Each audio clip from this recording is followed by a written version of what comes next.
Sungai Guntung, Kabupaten Bontang, Kalimantan Timur, hidup seekor reptil yang diberi nama Rizka. Bahkan, Rizka itu sangat jinak jika dipanggil sang pawangnya yang bernama Pak Ambo, seorang parubaya. Rizka juga berkeliaran layaknya manusia. Rizka berkeliaran di sungai kecil di permukiman warga dan buaya itu selalu muncul jika namanya dipanggil oleh pawangnya Pak Ambo. Yang membuat takjub, buaya itu langsung muncul dan mendekati perahu Pak Ambo ketika dipanggil.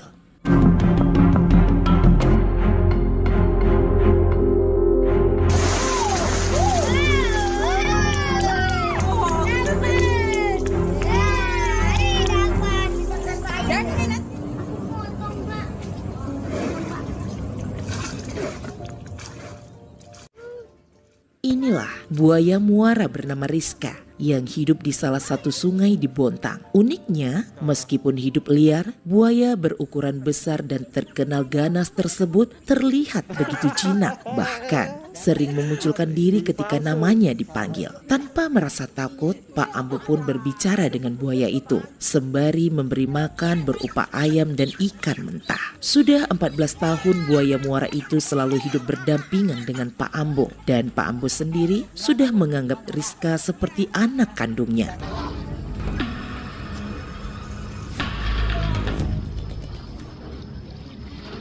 Pak Ambo ingat betul ketika itu ukuran Rizka masih 1 meter. Sedangkan kini setelah puluhan tahun dirawat olehnya, Rizka sudah berukuran 4 meter.